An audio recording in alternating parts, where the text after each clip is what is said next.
Good evening class. आज के इस लेक्चर में हमारा टॉपिक है RH फैक्टर एवं ब्लड क्लॉटिंग यानी रक्त का थक्का। लेक्चर को शुरू करने से पहले अगर आपने अभी तक हमारे यूट्यूब चैनल एक्सप्लोर PCS को सब्सक्राइब नहीं किया है तो कर लीजिएगा और वीडियो को शेयर ज़रूर कर दीजिएगा। चलिए स्टार्ट करते हैं आज का लेक्चर। इससे पहले वाले लेक्चर में मैंने आपको ब्लड ग्रुप के बारे में पढ़ाया था, जिसमें हमने ये जाना था कि अगर हमारे ब्लड के RBC के ऊपर एंटीजन A उपस्थित है तो हमारा ब्लड ग्रुप A होगा, और अगर B है तो हमारा ब्लड ग्रुप B होगा। और यदि एंटीजन A और B दोनों ही उपस्थित है तो ब्लड ग्रुप AB हो जाएगा, और अगर एक भी एंटीजन नहीं है तो हमारा ब्लड ग्रुप O हो जाएगा।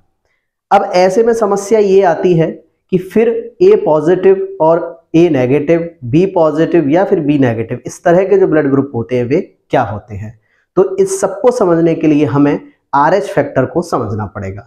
सबसे पहले देखिएगा RH फैक्टर की खोज किसने की। ठीक है, ये बहुत ही इंपॉर्टेंट क्वेश्चन है जो आपके एग्जाम में पूछा जाता है कि RH फैक्टर की खोज वीनर एवं कार्ल लैंडस्टीनर ने की थी। वीनर एवं कार्ल लैंडस्टीनर ने की थी। कार्ल लैंडस्टीनर ने ब्लड ग्रुप की भी खोज की थी, लेकिन RH फैक्टर में दोनों वैज्ञानिकों का नाम आता है। आगे देखिएगा, रीसस नामक बंदर के रक्त से RH फैक्टर की खोज हुई।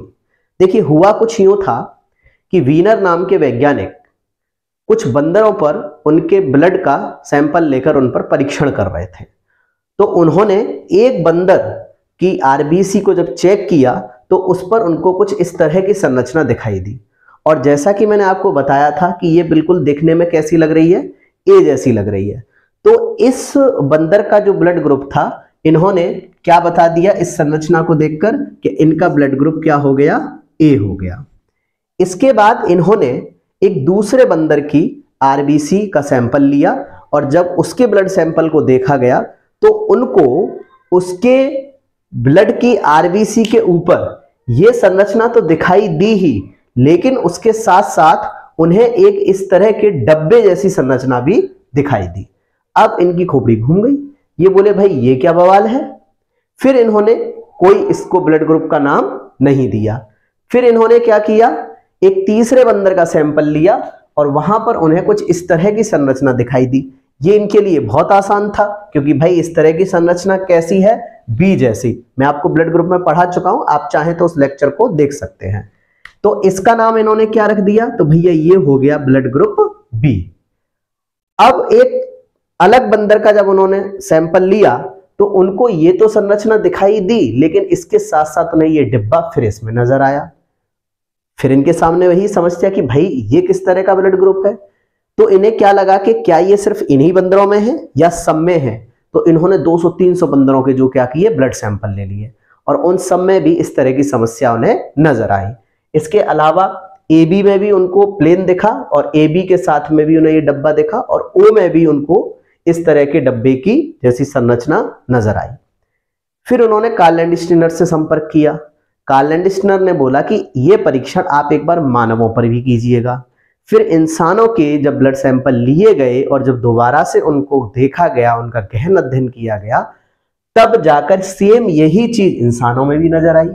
एक इंसान के ब्लड ग्रुप में इस तरह की संरचना थी और एक में इसके साथ में डब्बा था।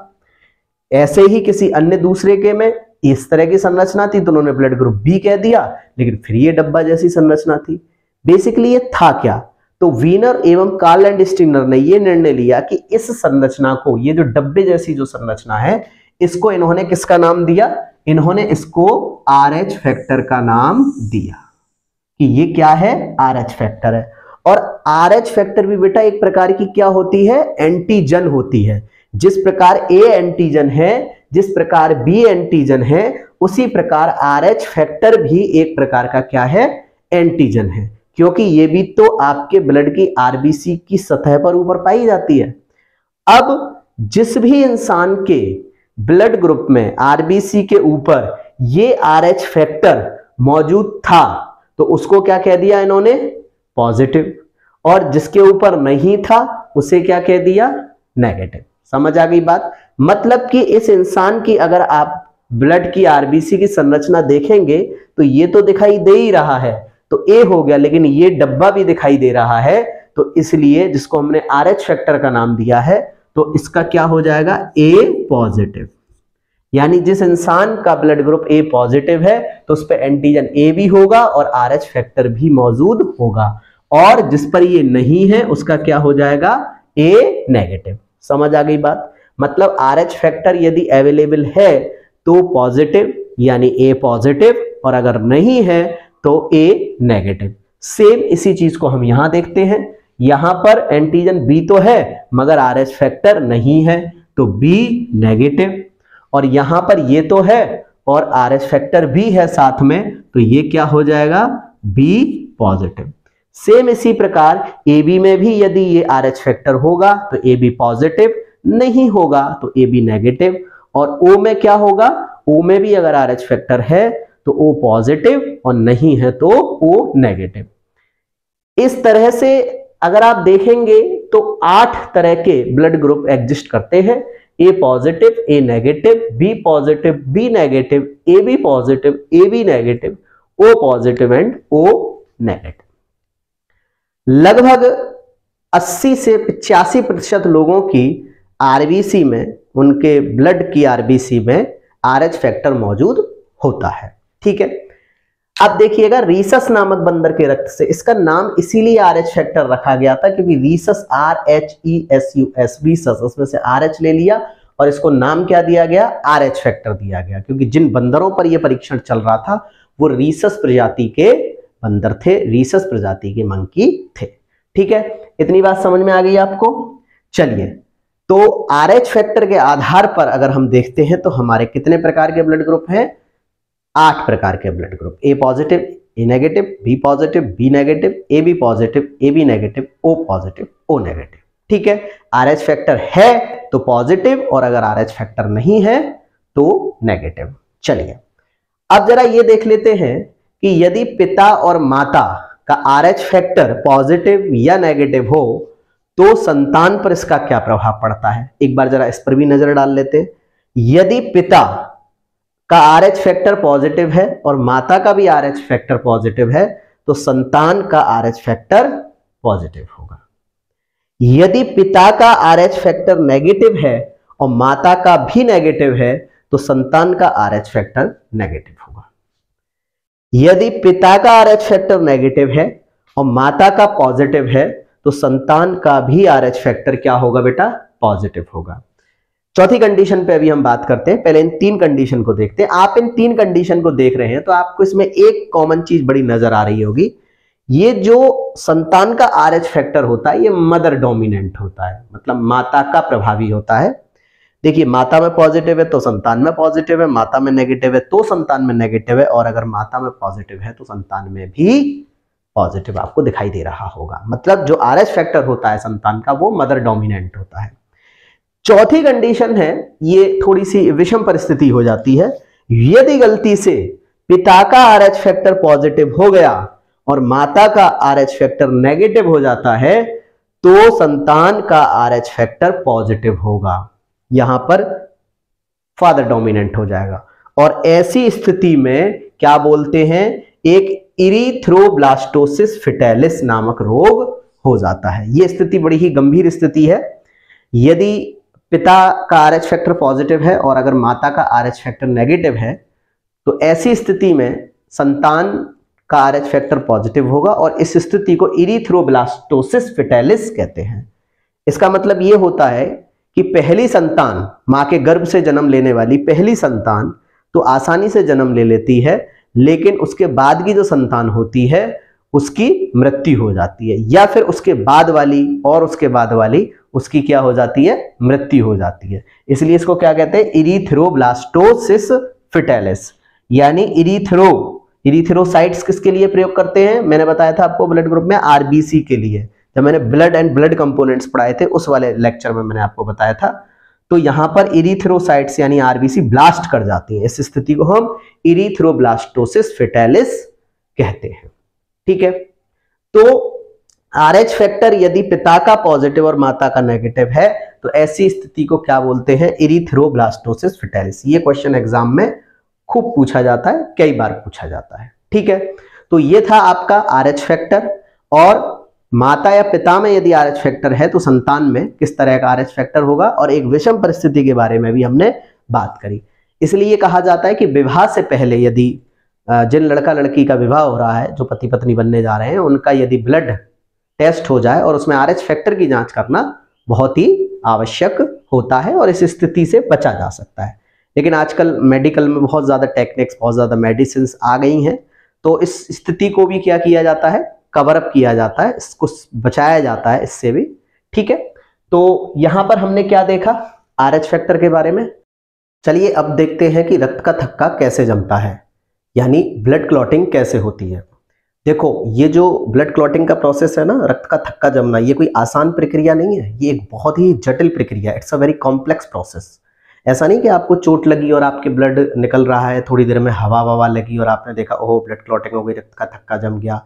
हवा लगी और हवा लगने से ये ब्लड क्लॉटिंग हो गई। शुरू में नरम होता है, मुलायम होता है, कुछ दिन बाद उसका खुरंट बन जाता है, फिर हम उसको छुड़ा देते हैं, है ना। देखिए, blood clotting it's a very complex process, ठीक है ना, एक जटिल प्रक्रिया है। सामान्य स्थिति में क्या होता है कि जो ब्लड होता है वो ब्लड वेसल्स के अंदर यानी रुधिर वाहिकाओं के अंदर नहीं जमता है। उसका सबसे बड़ा कारण है कि ब्लड के अंदर कौन सी प्रोटीन पाई जाती है, हिपेरिन नाम की प्रोटीन पाई जाती है। ये जो हिपेरिन नाम की जो प्रोटीन होती है, इसके कारण ब्लड जो है ब्लड वेसल्स के अंदर नहीं जमता है। जो रुधिर वाहिकाएं होती हैं, जिन वाहिकाओं के अंदर, जिन नसों के अंदर, जिन नलिकाओं के अंदर ये ब्लड बहता है, उसमें ये जमता नहीं है। किसके कारण? हिपेरिन नाम की प्रोटीन के कारण। It's a very very important question. चलिए, लेकिन जब आपको चोट लग जाती है, ठीक है ना, जब आपकी रुधिर वाहिका क्षतिग्रस्त हो जाती है, डैमेज हो जाती है, तब इसके बाद में ब्लड क्लॉटिंग का प्रोसेस शुरू होता है। ये लगभग 3 स्टेप में, 1 2 3 3 स्टेप में ये प्रक्रिया होती है, तब जाकर कहीं ब्लड क्लॉटिंग होती है। चलिए थोड़ा समझते हैं, थोड़ा ध्यान से देखिएगा। जैसे ही आपकी रुधिर वाहिका यानी ब्लड वेसल्स या आपकी किसी भी नस में चोट लगती है या आपके शरीर के किसी अंग में चोट लगती है, तो ब्लड वेसल्स फट जाती हैं। जैसे ही ब्लड वेसल्स फटती हैं तो ब्लड के अंदर एक कंपोनेंट मैंने आपको बताया था, प्लेटलेट्स पाया जाता है। तो इस प्लेटलेट्स को पता चल जाता है कि जो आपकी ब्लड वेसल्स है वो डैमेज हो चुकी है। तो जैसे ही प्लेटलेट्स को पता चलता है, प्लेटलेट्स क्या करती है, एक थ्रोम्बोप्लास्टिन नाम का प्रोटीन का श्रावण करना शुरू कर देती है, यानी सिक्रीशन। श्रावण का मतलब होता है सिक्रीशन। तो प्लेटलेट क्या करती है, थ्रोम्बोप्लास्टिन नाम की एक प्रोटीन का क्या करने लगती है, सिक्रीशन करने लगती है, और यहां पर थ्रोम्बोप्लास्टिन निकलने लगता है। एक स्टेप हो गया, इस स्टेप को यहीं छोड़ दीजिए। क्या समझ आया? जैसे ही चोट लगी, ब्लड वेसल्स फटी, आपकी कोई नस फट गई, तो प्लेटलेट्स को पता चल गया और उन्होंने क्या रिलीज किया, थ्रोम्बोप्लास्टिन रिलीज किया। इस स्टेप को भी यहीं छोड़ दीजिएगा। अब देखिए दूसरा स्टेप, आपके रक्त में प्रोथ्रोम्बिन नाम की प्रोटीन पाई जाती है, और ये प्रोथ्रोम्बिन क्या करती है, ये प्रोथ्रोम्बिन थ्रोम्बिन नामक पदार्थ में बदल जाती है। प्रोथ्रोम्बिन किस में बदल गई, थ्रोम्बिन में बदल गई। क्या ये अपने आप बदल जाएगी? नहीं, इसके लिए क्या होगा, किसी ना किसी चीज की जरूरत पड़ेगी। तो प्रोथ्रोम्बिन थ्रोम्बिन में बदलती है थ्रोम्बोप्लास्टिन की उपस्थिति में। यानी ये जो थ्रोम्बोप्लास्टिन जो प्लेटलेट्स ने रिलीज किया था, इसकी उपस्थिति में और कैल्शियम की उपस्थिति में प्रोथ्रोम्बिन थ्रोम्बिन में परिवर्तित हो जाती है। जरा एक बात बताइए, अगर प्लेटलेट थ्रोम्बोप्लास्टिन का सिक्रीशन ही नहीं करती, इसको रिलीज ही नहीं करती, तो प्रोथ्रोम्बिन थ्रोम्बिन में कैसे बदलता? क्योंकि उसके लिए किस चीज की जरूरत पड़ी है, थ्रोम्बोप्लास्टिन की जरूरत पड़ी है। चलिए अब इसको यहीं रोक देते हैं। तीसरा स्टेप देखिएगा, आपके रुधिर में, आपके ब्लड में प्लाज्मा पाया जाता है, ठीक है, मैंने आपको बताया था, ठीक है। इस प्लाज्मा के अंदर एक फाइब्रिनोजन नाम की प्रोटीन मैंने आपको बताई थी। ये फाइब्रिनोजन प्रोटीन फाइब्रिन में बदल जाती है। फिर सेम वही बात, क्या फाइब्रिनोजन प्रोटीन फाइब्रिन में अपने आप बदल जाएगी? नहीं, उसके लिए भी किसी न किसी चीज की आवश्यकता होगी। तो फाइब्रिनोजन फाइब्रिन में बदलता है, किसकी उपस्थिति में, थ्रोम्बिन की उपस्थिति में। थ्रोम्बिन कहां से आया था, प्रोथ्रोम्बिन से आया था। तो फाइब्रिनोजन किस में बदल जाता है, फाइब्रिन में बदल जाता है, किसकी उपस्थिति में, थ्रोम्बिन की उपस्थिति में। अब हमारे पास क्या आ गया, फाइब्रिन आ गया। अब ये फाइब्रिन नाम की प्रोटीन, ये जो फाइब्रिन तंतु है, ये फाइबर क्या करते हैं, एक जाल बना लेते हैं। क्या बना लेते हैं, एक जाल बना लेते हैं, और उस जाल में हमारी ये जो आरबीसी हैं जो आपको दिखाई दे रही हैं, ये सभी आरबीसी क्या होती है, फंस जाती हैं। और जैसे ही आरबीसी फंस जाती हैं तो यहां पर ये क्या है, रक्त का थक्का बन जाता है, ब्लड की क्लॉटिंग हो जाती है। एक बार फिर से देखिएगा, आपको जैसे ही चोट लगी, क्षतिग्रस्त हो गई, फट गई आपकी ब्लड वेसल्स नस, तो रक्त में उपस्थित प्लेटलेट्स किसका श्रावण करता है, किसका सिक्रीशन करता है, थ्रोम्बोप्लास्टिन का सिक्रीशन करता है। ठीक है। दूसरा स्टेप, आपके रक्त में उपस्थित प्रोथ्रोम्बिन प्रोटीन थ्रोम्बिन में बदल जाती है, मगर किसकी उपस्थिति में, थ्रोम्बोप्लास्टिन की और कैल्शियम की उपस्थिति में। तीसरा स्टेप, आपके रक्त के प्लाज्मा में फाइब्रिनोजन नाम की प्रोटीन किस में बदल जाती है, फाइब्रिन में बदल जाती है, किसकी उपस्थिति में, थ्रोम्बिन की उपस्थिति में। ये फाइब्रिन नाम की प्रोटीन, फाइब्रिन के तंतु, ये फाइबर एक जाल बना लेते हैं, जालीनुमा संरचना बना लेते हैं, और इस जाल के अंदर हमारी आरबीसी फंस जाती हैं, और फंसते ही रक्त का क्या जम जाता है, थक्का जम जाता है। समझ आ गई बात। ब्लड की क्लॉटिंग इस प्रकार होती है। देखिए बेसिकली एंड में हमें चाहिए क्या, ब्लड की क्लॉटिंग चाहिए। थोड़ा सा उल्टी रेलगाड़ी चला के देखते हैं एक बार, सीधा तो मैंने आपको बता दिया, एक बार उल्टा समझते हैं। हमको अंततः चाहिए क्या, ब्लड क्लॉटिंग होनी चाहिए। ये ब्लड क्लॉटिंग कब होगी, जब एक जाल बनेगा, तब उसी में तो आरबीसी फंसेंगी। जाल किसका बनेगा, जाल बनेगा फाइब्रिन का। फाइब्रिन कहां से आएगी, फाइब्रिनोजन से आएगी। फाइब्रिनोजन से फाइब्रिन आएगी तो सही, लेकिन क्या अपने आप आ जाएगी, उसके लिए क्या लगेगा, थ्रोम्बिन चाहिए। थ्रोम्बिन कहां से आएगा, प्रोथ्रोम्बिन से आएगा। क्या प्रोथ्रोम्बिन से थ्रोम्बिन अपने आप बदल जाएगा, नहीं, उसके लिए क्या लगेगा, थ्रोम्बोप्लास्टिन लगेगा। थ्रोम्बोप्लास्टिन कहां से आएगा, वो प्लेटलेट से आएगा। प्लेटलेट कहां उपस्थित होती है, ब्लड के अंदर उपस्थित होती है। समझ आ गई बात। उल्टा जब आपने देखा तो आपको समझ आ गया, चाहिए क्या, जाल जिसमें क्या फंस जाए, आरबीसी। किसका चाहिए, फाइब्रिन का। कहां से आएगी, फाइब्रिनोजन से। किसकी मदद से, थ्रोम्बिन की से। थ्रोम्बिन कहां से आया, प्रोथ्रोम्बिन से। किसकी मदद से, थ्रोम्बोप्लास्टिन की मदद से। थ्रोम्बोप्लास्टिन कहां से आया, प्लेटलेट से आया। प्लेटलेट रक्त में उपस्थित होती है।